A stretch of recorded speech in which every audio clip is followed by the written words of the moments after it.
They say silence is golden, but in my line of work, high-stakes corporate mergers, silence is usually just the sound of a bomb ticking down before it obliterates your career. I was sitting in the aquarium, our glass-walled conference room that smelled of dry erase markers and fear, looking at a spreadsheet that contained the GDP of a small country. This was the culmination of 6 months of my life. 6 months of missed birthdays, cold takeout eaten over a glowing laptop screen at 2 o'clock a.m., and negotiating with a German logistics firm whose idea of a compromise was letting you keep your dignity but taking your soul. This $2B merger was my baby.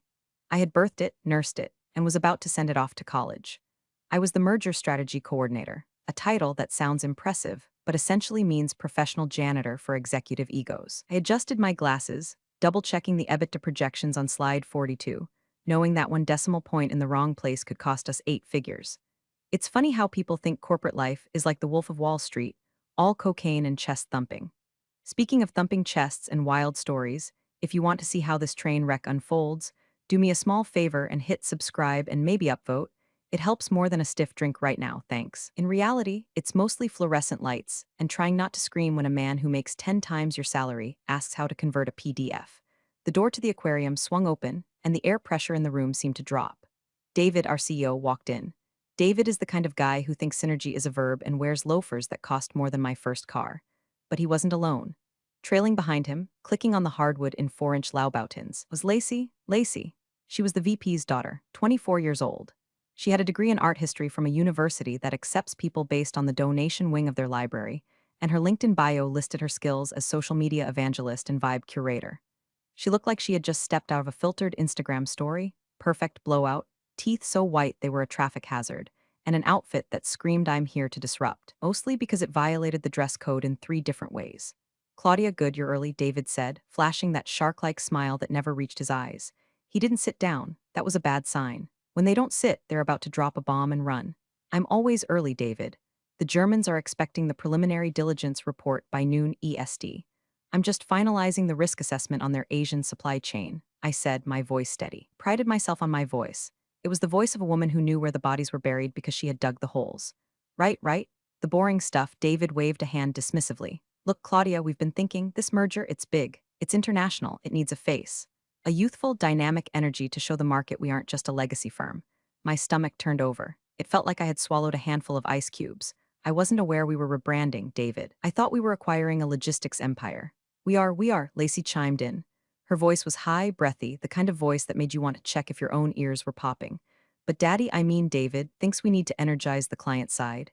You know, make it pop, make it pop. I stared at her.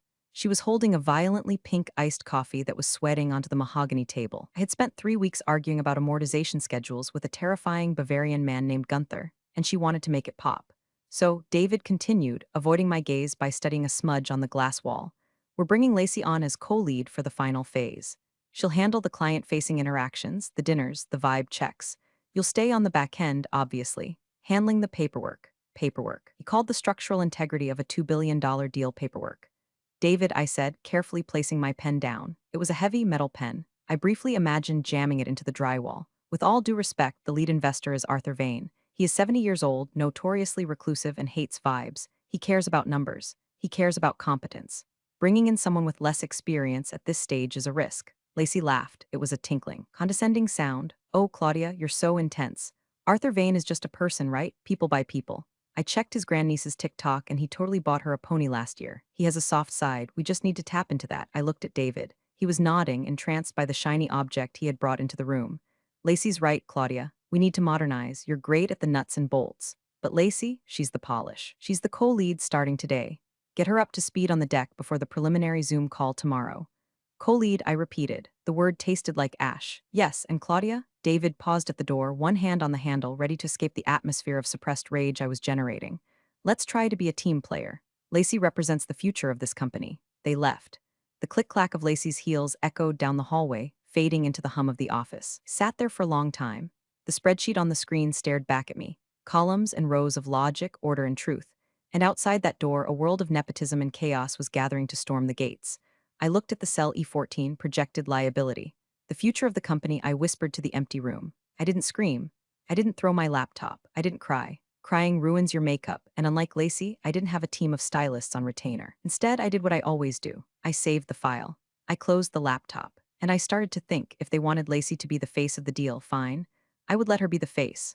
But they were forgetting one crucial thing about faces. They are the first thing that gets hit when you walk into a wall, and I knew exactly where the walls were. I opened my email and saw the invite for tomorrow's Zoom call. The subject line had already been changed by Lacey. It no longer said Q3 Logistics Merger Preliminary Financials. It now read, "Let's get this bread. Bread Money Intro MTG." I stared at the emoji, a loaf of bread, a flying dollar bill, sent to a German industrial conglomerate and a billionaire investor who allegedly once fired a man for wearing brown shoes after 6 p.m. My hand hovered over the mouse. I could change it back. I could call David and explain why this was professional suicide. I could go to Lacey's office and try to mentor her, to explain that Arthur Vane ate vibes for breakfast and picked his teeth with the bones of socialites. But then I remembered David's voice.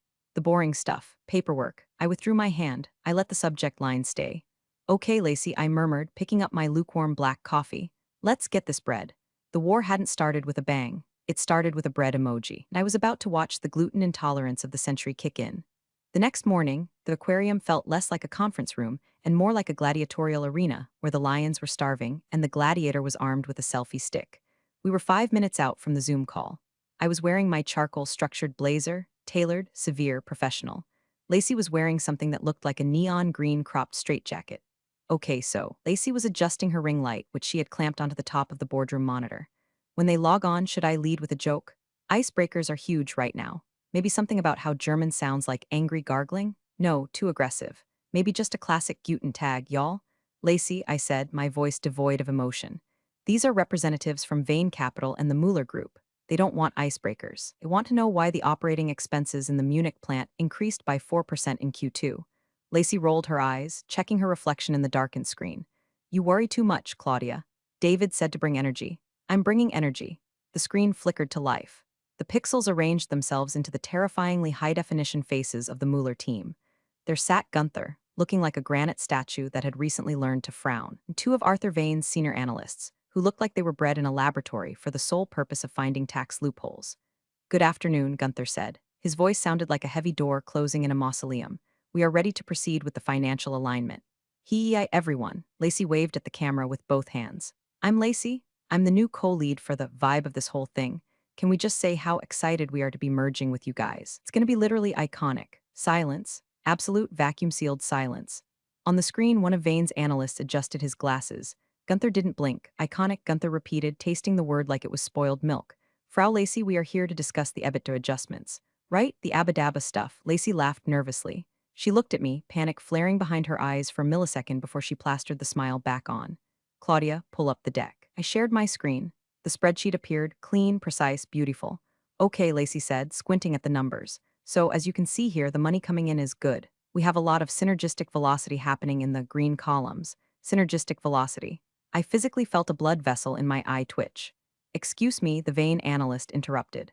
"What is the basis for the projected 12% reduction in overhead?" Footnotes indicate a reliance on automated logistics, but the union contracts prohibit automation for another 3 years. Lacey froze. She looked at me. "Claudia, you want to jump in on the boring deets?" I unmuted. "The 12% is contingent on the expiration of the Clause 4B contracts in the Hamburg facility, which occurs in 18 months. We've factored in a bridge loan to cover the interim gap, offset by the liquidation of the redundant fleet assets." The analyst nodded, acceptable. Lacey let out a breathy laugh. "See, boring deets. Claudia is great at the math stuff. She's like a human calculator, right? But let's talk big picture. What's the culture fit?" I was thinking for the signing ceremony, we could do a custom hashtag. Hashmuller Merger Mania, thoughts? Gunther looked like he was about to have a stroke. "We do not require a hashtag, Frau Lacey. We require competence." The air in the room turned 0 Kelvin. Lacey flushed a deep, blotchy red. She had lost the room, she knew it. David was in the corner, looking at his phone, refusing to make eye contact with the train wreck he had orchestrated. Lacey needed a win. She needed to reassert dominance. And like a cornered animal, she lashed out at the nearest threat, me. She turned to me, laughing a little too loud. "God, Gunther is so serious. You guys would get along great. I mean, look at you, Claudia. You're practically German yourself." She gestured up and down at my charcoal blazer. "Do you even own a suit that isn't depressing? I mean, seriously, do you even own a suit that doesn't make you look like you're going to a funeral for a librarian?" She looked back at the screen, expecting the men to join in the locker room banter. "I mean, we need to spice it up if we're going to be partners, right? Claudia here is strictly business casual circa 2004. Nobody laughed, the silence stretched. It was thick and suffocating. On the screen, the vain analyst was staring directly at Lacey with an expression of mild anthropological horror. I felt the heat rise up my neck. It wasn't embarrassment. I wasn't embarrassed by my clothes. My clothes were Armani, they were armor. I was embarrassed for her. I was embarrassed for my company. Lacey, I said softly. The funeral suit is St. John, and we are on slide 12. Whatever. Lacey scoffed, flipping her hair. Let's just move on. This slide is boring anyway. David finally looked up. Lacey, let's keep it focused. I am focused, she snapped, her voice cracking. I'm trying to build a relationship here. I looked at the camera lens. I saw the vain analyst make a note on a pad of paper. He didn't look at the screen. He just wrote something down, underlined it twice, and then looked back up. His eyes met mine through the digital void. There was a flicker of something there. Recognition? Pity? No, it was simpler than that. It was the look of a man realizing there was only one adult in the room. I leaned back in my chair. The humiliation was supposed to break me. Lacey wanted me to snap to get defensive to prove I was fun. Instead, I went completely still.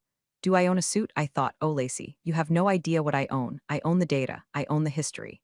And as of this moment, I own the silence. Didn't say another word for the rest of the call.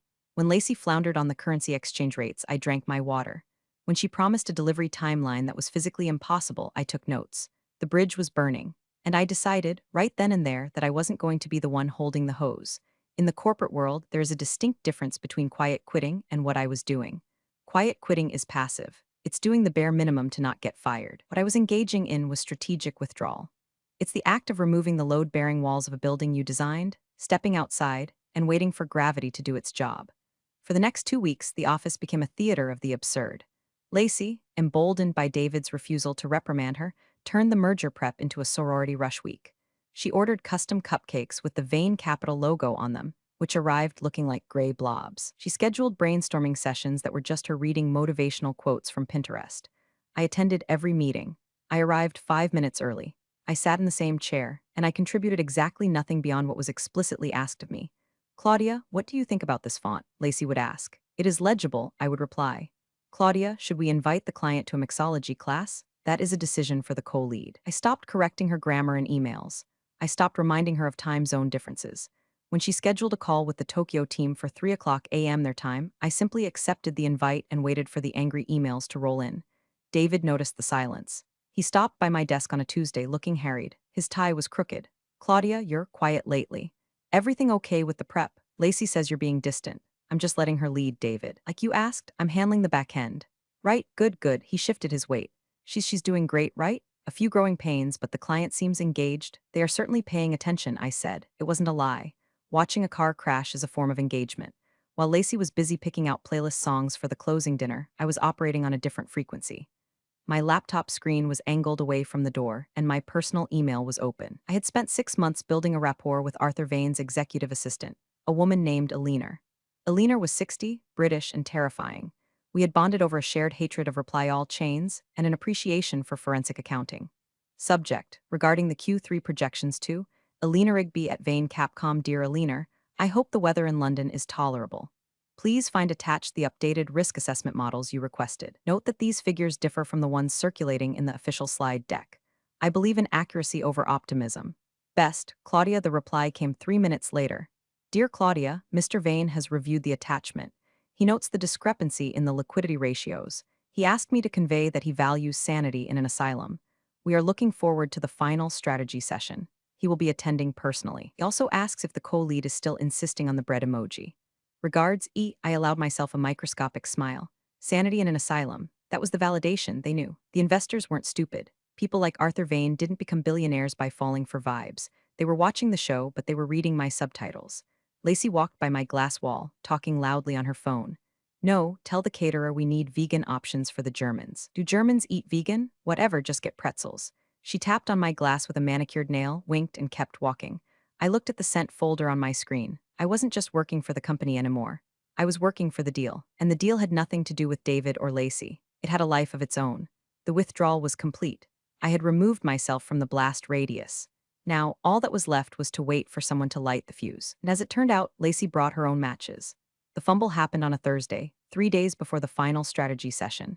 We were in a prep meeting, reviewing the synergy forecast. This is the part of the merger where you explain to the investors how 1 plus 1 is going to equal 3. It's usually a delicate balance of optimistic math and strategic cost-cutting. Lacey had taken over the spreadsheet. Okay, so I tweaked the numbers last night, she announced, projecting her laptop onto the big screen. The previous forecast was just too conservative. It looked sad, so I pumped up the cross-selling projections. I looked at the screen and felt my blood run cold. Lacey, I said, leaning forward, you doubled the earnout potential. Based on what? Based on the vibe, she said, throwing her hands up. If we believe in the product, the customers will believe. It's the law of attraction. I watched a documentary on it. The law of attraction is not a GOP-approved accounting principle, I said, my voice tight. You are promising a 20% growth rate in a market that is currently contracting by 5%. If we put this in the final deck, it's not just optimism, it's fraud. David looked up from his phone. The word fraud usually gets a CEO's attention.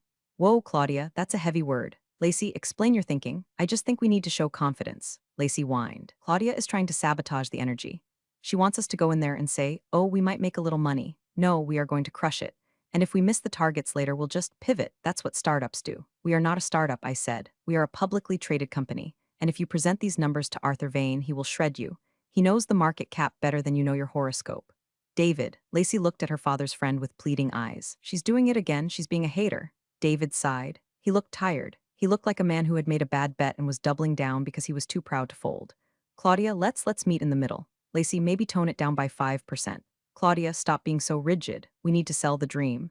Selling a dream is fine, David. Selling a lie is actionable, I said. Just fix the font, Claudia, David snapped. It was the first time he had raised his voice at me in 5 years. Let Lacey handle the strategy. You handle the formatting. I went silent. The room seemed to stretch and warp. Handle the formatting. Understood, I said. I went back to my desk. I opened the master file. I didn't change Lacey's numbers. I left them exactly as she wanted them. The 20% growth, the magical synergy, the law of attraction economics. Then I opened a separate file. Merger strategy final real PDF. This document contained the actual market analysis, the conservative growth models, the risk mitigation for the contracting market, the truth. I attached it to a new email to a leaner. Subject, supplemental reading for Mr. Vane body. Please ensure Mr. Vane has this for the meeting. It contains the data that supports the boring reality. The official presentation will differ significantly. Consider this the director's cut. I hit. My hand didn't shake, my heart didn't race. I felt a strange, icy calm. They wanted me to handle the formatting? Fine. I had formatted the truth and delivered it to the only person who mattered. I looked over the partition. Lacey was high-fiving David in the hallway. They were celebrating their vision. Great session, Lace, David was saying. You really held your ground. Thanks. Claudia is just so old school, Lacey giggled. She doesn't get it. I took a sip of my lukewarm water. Oh, I got it. I got it better than anyone. I was just the only one who knew that the vision was a hallucination, and the ground they were holding was a trapdoor. Friday afternoon brought the news that hit the office like a drone strike. Eliner sent the confirmation email. Arthur Vane would be attending the strategy session in person, not via Zoom, not sending a proxy. The billionaire himself was flying his Gulfstream into Teterboro and taking a car to our office. Panic is a smell. It smells like dry cleaning chemicals and nervous sweat. The office reeked of it. David was pacing in his office, barking orders at his assistant to order better coffee, to get the windows cleaned, to hide the interns. Lacey, however, was in a state of manic delusion. He's coming to see me, she told anyone who would listen in the break room. Probably heard about the vibe shift. He wants to be part of the new energy. She spent the afternoon practicing her lines in the glass conference room.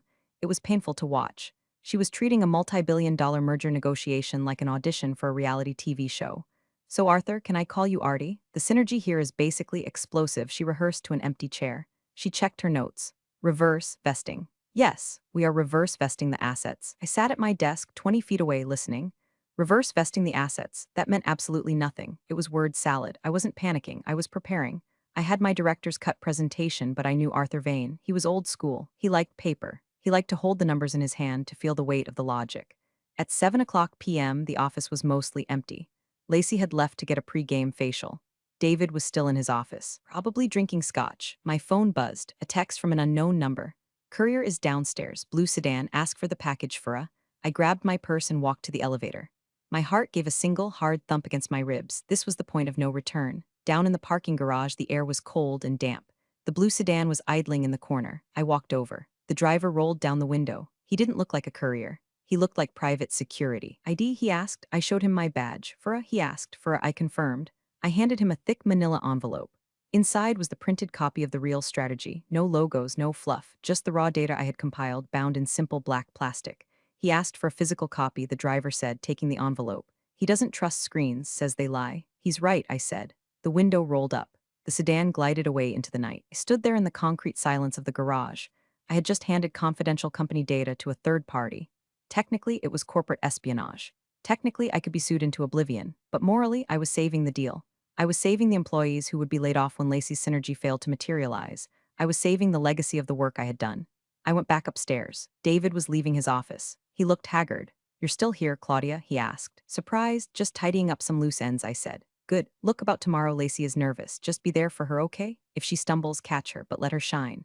"I'll be right there, David," I promised. He nodded, looking relieved. "I knew I could count on you. You're a soldier, Claudia." I watched the elevator doors close on him. "No, David," I whispered. "I'm not a soldier. I'm the sniper." I walked into the conference room one last time. I looked at Lacey's notes left on the table. Smile, make eye contact, use the word disrupt. I picked up a marker and wrote on the whiteboard in small letters in the bottom corner where no one would look until it was too late. V equals P1 plus Rn, the formula for compound interest. Small investments over time yield massive results. My silence was the investment. Tomorrow was the payout. The night before the merger meeting, David insisted on a team alignment dinner. He chose a steakhouse that was dimly lit, overpriced, and loud, the kind of place where business is discussed in hushed tones over $200 Cabernets. It was just David and me. Lacey had declined. She claimed she needed beauty sleep to be camera ready for Arthur Vane. David poured me a glass of wine. To the big day, he toasted. His hand was shaking slightly. To the merger, I replied, taking a sip. "Was excellent wine. I plan to enjoy it." "Claudia," David started, leaning in. "I know this transition hasn't been easiest for you. I know you did the heavy lifting." 6 months of it, I reminded him gently. "Exactly, and I appreciate that, but you have to understand the optics. Lacey, she connects with the younger demographic. The market is changing. We can't just be suits and spreadsheets anymore." "Arthur Vane is 70, I said, cutting into my steak. "Isn't a younger demographic. He's a shark. He's an old man with a checkbook," David dismissed. "Lacey will charm him. She has that sparkle. But look, if she gets stuck on the numbers, I need you to step in, seamlessly. Don't make her look bad, just slide the answer to her, or speak up and say what Lacey means to say is, you know the drill." He was asking me to be the ventriloquist and Lacey the dummy. He wanted me to do the work, give her the credit, and clean up the mess, all while remaining invisible. "You want me to support her," I stated. "I want you to support the company," David corrected. "We need this deal. If this falls through, the stock tanks. Your options, my options, they all go to zero. So can I count on you to be the safety net?" I looked at him. I had worked for this man for 10 years. I had fixed his mistakes, covered his absences, and made him look like a genius in board meetings. And his reward was to replace me with a TikTok influencer and ask me to hold the bucket while she threw up on the balance sheet. "Of course, David," I smiled. It was my best smile. The one I used when I was firing consultants. "I will do exactly what is best for the merger." "Great," he exhaled, visibly relaxing. "I knew you were a team player. You're the bedrock, Claudia. The bedrock is buried. Bedrock gets walked on. Bedrock is also the only thing that stands firm when the earthquake hits." "I won't let the deal fail," I added. He didn't hear the specific phrasing. He heard what he wanted to hear. The next morning, I arrived at the office with nothing but a single, slim leather folder. No laptop, no charger, no stack of binders. Lacey was already there, surrounded by a whirlwind of paper. She looked manic. "Claudia, where's your computer?" "I can't find the slide with the thing." "Ebbet to bridge." "I don't need my computer," I said calmly, taking my seat at the far end of the table. "You have the deck, Lacey. You're the co-lead. But what if I need you to pull something up?" "You said you wanted to drive," I said, opening my folder. Inside was a single blank notepad and a pen, so drive. David walked in, clapping his hands. "Okay, team, game time. Mr. Vane is in the lobby. Everyone looks sharp." "Lacey, you got this." Yes, I got this." She pumped a fist, but her eyes were terrified. I sat back. The door opened. The air pressure dropped again. Arthur Vane walked in. He was shorter than I expected, wearing a suit that cost more than my house but looked like it was 20 years old. He didn't smile. He didn't shake hands. He walked to the head of the table, sat down, and placed a black plastic-bound document on the mahogany surface. "My document." He looked around the room, his eyes scanning faces like a barcode reader. He stopped on Lacey. He stared for a full 3 seconds, then he looked at David. Finally, his eyes landed on me. He didn't nod, he just blinked. "Begin," Arthur Vane said. Lacey stood up, her hands trembling. She clicked the clicker. The first slide appeared, the one with the bread emoji. Arthur Vane stared at the emoji. He took a slow, deep breath. I uncapped my pen. Lacey cleared her throat. It sounded like a dry twig snapping in a quiet forest. "Hi, hello, welcome, Mr. Vane, sir." "Artie?" "No, Mr. Vane," she stammered. She looked at the screen, then at the billionaire stone-faced at the end of the table. "We are so pumped to be here. This merger is it's going to be a total game changer. Like disrupting the paradigm." Arthur Vane didn't move. He sat with his hands folded over the black document I had sent him. He looked like a judge waiting for a confession. So Lacey clicked to the next slide. It was the synergy forecast, the one with the fraudulent numbers. "As you can see, we're projecting massive growth." Because you know, when two companies love each other very much, she laughed nervously. Just kidding. But seriously, the vibe between our logistics teams is electric. We think the supply chain just needs a little lipstick. You know, make it sexy. The silence in the room was so heavy it felt like physical pressure. David was staring at the table, his face a mask of frozen horror. Lipstick, Arthur Vane repeated. His voice was gravel and old money. You intend to put lipstick on a shipping container supply chain? Metaphorically, Lacey squeaked. I mean, we want to improve the look, the feel, the brand identity. I see, Vane said. He opened the black folder in front of him. And how does lipstick account for the 15% tariff increase on the Asian routes detailed in page 4 of the actual data? Lacey froze. She looked at the screen. The slide she was showing didn't have any tariff data. It just had a graph that went up and to the right, labeled Awesome Growth. Lacey said. Sweat was beading on her forehead. Well, the tariffs are negotiable. We feel like we can vibe check the customs officers. David made a noise that sounded like a whimper. Vibe check the customs officers, Vane said flatly. He closed the folder. Young lady, do you know what the net operating loss carry forward is for the target entity?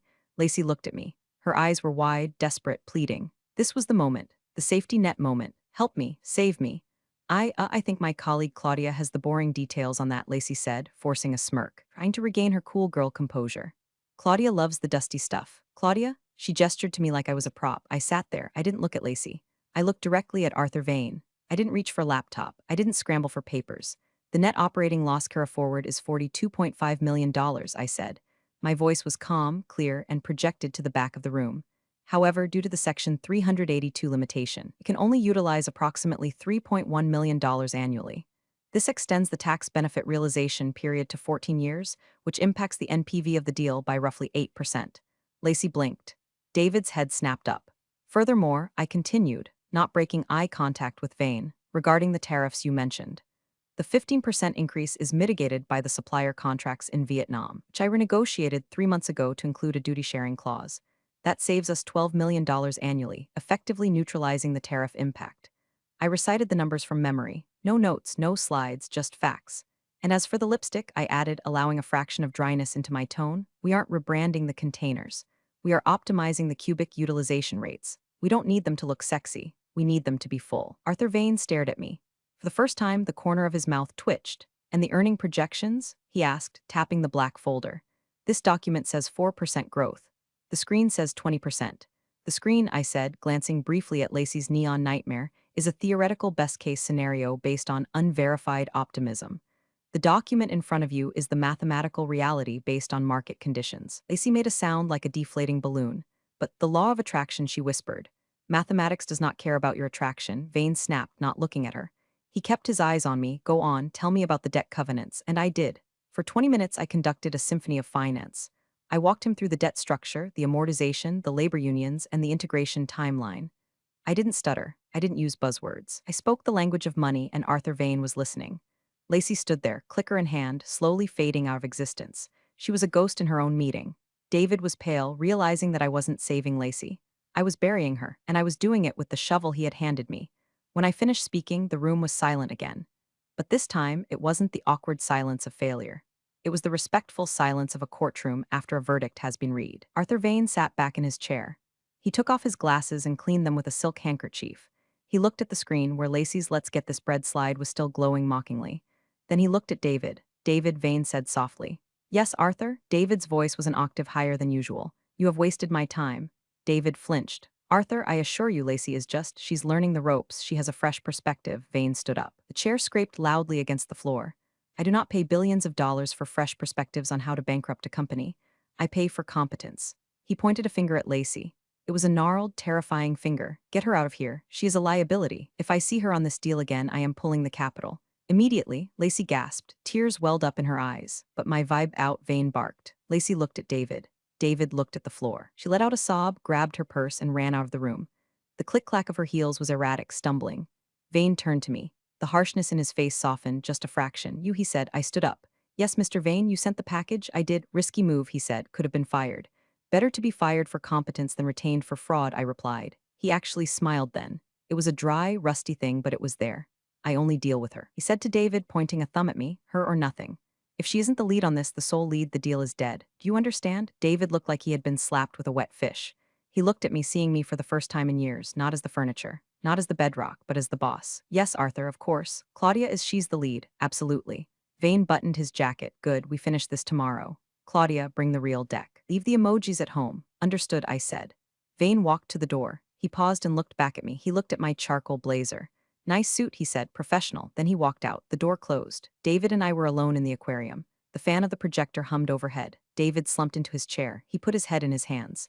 Jesus, Claudia, you really went behind my back? I went in front of you, David, I said, gathering my single folder. You just weren't looking. I could fire you, he mumbled into his hands. But there was no heat in it, he knew. He knew I held the keys to the kingdom now. You could, I agreed.